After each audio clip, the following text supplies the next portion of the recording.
Good morning everyone. I am Anita. I am an English teacher. Today I am going to teach you a new lesson, the best Christmas present in the world. Before we go deep into the lesson, let me introduce the author, Sir Michael Morpurgo. He is an English writer, poet and playwright. He is noted for his magical way of writing. He has authored a number of children's books. He described himself an old-fashioned writer and a second-generation writer. Now we can move to the lesson. I spotted it in a junk shop in Bridport, a roll-top desk. The man said it was early 19th century and oak. I had wanted one, but they were far too expensive. This one was in a bad condition, the roll-top in several pieces, one leg clumsily mended, scorch marks all down one side. It was going for very little money. I thought I could restore it. It would be a risk, a challenge, but I had to have it.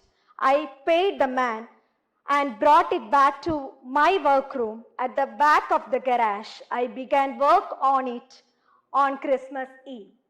The narrator of the story is Michael Morpurgo. The narrator wanted to buy a roll-top desk, but he didn't have enough money to buy a new one, so he decided to buy an old one. He went to a junk shop in order to buy a roll-top desk. There he found an old one. It was from the 19th century. It was too old. It was in a bad condition. The roll-top was in several pieces, so that we cannot lift it like this. We have to keep one by one and we have to keep it down. One leg was clumsily mended. There were scorch marks all down one side. Scorch marks means burn marks all down one side. And anyway, the author decided to buy it because he was in urgently need of a roll-top desk. So he bought it and he took it to his home and he kept it in his garage. And he started working on it on a Christmas Eve. I removed the roll-top completely and pulled out the drawers. The veneer had lifted almost everywhere.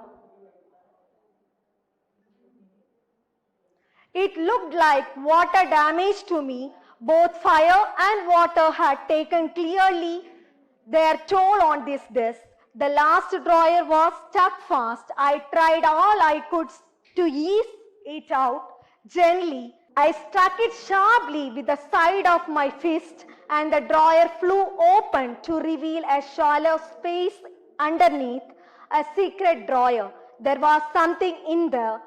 I reached in and took out the small black tin box. Sellotape to the top of it was a piece of lined notepaper and written on it in a shaky handwriting, Jim's last letter received January 25th, 1915, to be buried with me when the time comes. The author brought the roll-top desk to his home and he kept it in his garage and he started working on it. First, he pulled out the drawers. The veneer had lifted almost everywhere. Veneer means the decorations on the top of the roll-top desk. It spread all over. See, imagine your mother or sister is having a churidar or sari at home, and if you are putting that sari or churidar for a long time in water, means what will happen? Those decorations, everything will come out, right? Likewise, here also, the roll-top desk has veneer on the top, and all the veneer came out. From this, it is very clear the roll-top desk was damaged by water. So, the roll-top desk was damaged by water and fire. Then he tried to open the last drawer, but it stuck fast. He couldn't open it at all. He used a brute force to open it. He held his fist like this and he stuck it fast, and the last drawer came out, and there was a shallow space inside it. There was a secret drawer in one corner, and he opened the drawer and there was something inside it. It was a black small tin box. There was something written on the top of it in a lined paper, shaky handwriting. Jim's last letter received January 25th, 1915, to be buried with me when the time comes. From this, we can understand somebody who is very close to Jim McPherson wrote on the top of the box. So imagine who will write on the top. like this: if I die, you have to bury this with me. What does it mean? Definitely it is the wife of Jim McPherson. Nobody else can say like that. I knew as I did it that it was wrong of me to open the box, but curiosity got the better of my scruples. It always usually does. Inside the box there was an envelope. The address read Mrs. Jim McPherson, 12 Copper Beeches, Bridport, Dorset. I took out the letter and unfolded it. It was written in pencil and dated at the top, December 26, 1940.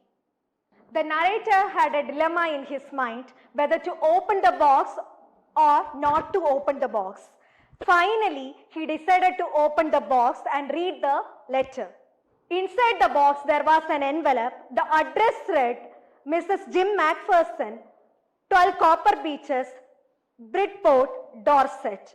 He took out the letter and unfolded it, and there was something written on it in a pencil, and it was dated December 26, 1914.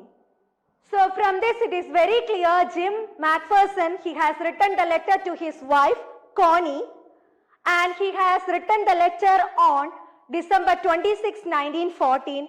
She has received the letter on January 25, 1915. We can move to the next part. Dearest Connie, I write to you in a much happier frame of mind because something wonderful has just happened that I must tell you about at once. We were all standing in our trenches yesterday morning, Christmas morning. It was crisp and quiet all about, as beautiful a morning as I have ever seen, as cold and frosty as a Christmas morning should be. I should like to be able to tell you that we began it, but the truth I am ashamed to say is that Fritz began it. First, someone saw a white flag waving from the trenches opposite. Then they were calling out to us from across no man's land, "Happy Christmas, Tommy, Happy Christmas." When we had got over the surprise, some of us shouted back, "Same to you, Fritz, same to you." I thought that would be that. We all did. But then suddenly one of them was up in his great coat and waving a white flag. "Don't shoot, lads," someone shouted, and no one did. Then there was another Fritz up on the parapet, and another. "Keep your heads down," I told the men. It's a trick, but it wasn't. One of the Germans was waving a bottle above his head. "It is Christmas Day, Tommy. We have schnapps, we have sausage. We meet you." Yes, by this time there were dozens of them walking towards us across no man's land, and not a rifle between them. Little Private Morris was the first up. "Come on, boys, what are we waiting for?" And then there was no stopping them. I was the officer. I should have stopped them there and then, I suppose. But the truth is that it never even occurred to me I should. All along their line and ours, I could see men walking slowly towards one another, grey coats, khaki coats, meeting in the middle. And I was one of them. I was part of this. In the middle of the war, we were making peace.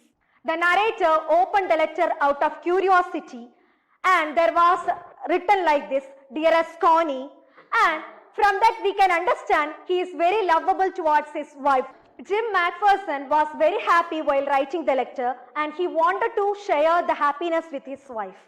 Jim McPherson and his soldiers, they were all standing in their trenches, and it was a Christmas day.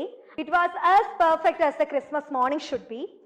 And all the soldiers, they were all standing in their trenches, and this Jim McPherson, he is the captain of English Army, and the English Army on the whole, they are all called as Tommy.